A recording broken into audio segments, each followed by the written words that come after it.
course, we want to stay on top of the breaking news this morning of the murderer who's been on the run since Thursday. We've learned now that several schools are closed for the day, and this is Sky Fox showing us how police, state police, they've really been monitoring this 2-mile perimeter, basically, that they've kind of closed in on, where they believe the escaped prisoner, his last name is Cavalcante, is hiding.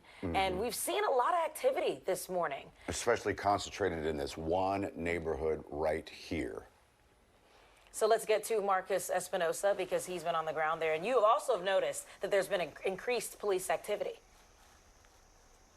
Hey guys, yeah, I'd even say an increased intensity, I'd say this past couple of hours or so, right now on Route 926. And before I get to the school closures, I just spoke with the state trooper who really outlined how exhaustive this is. He's been out on his own shift for 15 straight hours. 15 straight hours, this one particular trooper has been working tirelessly to try to help bring this fugitive, this convicted killer, captured and get him back to where he belongs, in the prison. Now, as far as the school closures go, Kennett Consolidated School District will be closed today. I had mentioned earlier that they were adjusting their schedule. They are now closed for good. And then Unionville Chadds Ford is also having a flexible instruction day, meaning students are going to be learning from home, and they can contact their school district to find out specifically how that's going to work. But this would be the main area. A lot of stuff is happening. Residents and authorities, all hands on deck right now. Authorities doing their best to try to find this guy.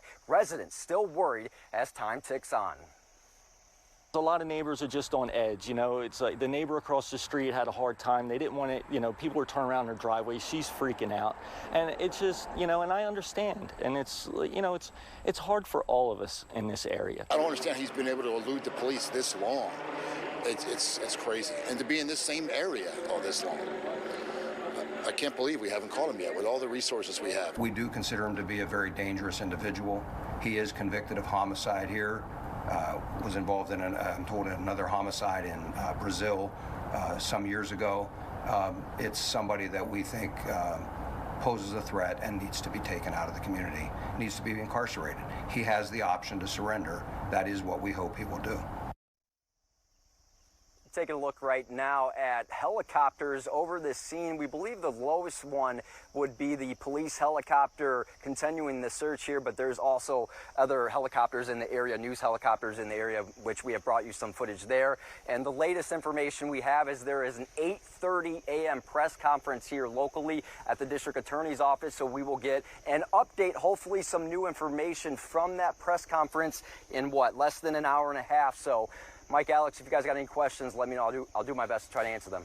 Gotcha. Well, we'll compile some questions from our viewers and maybe get some answers at 8:30. Thanks. 7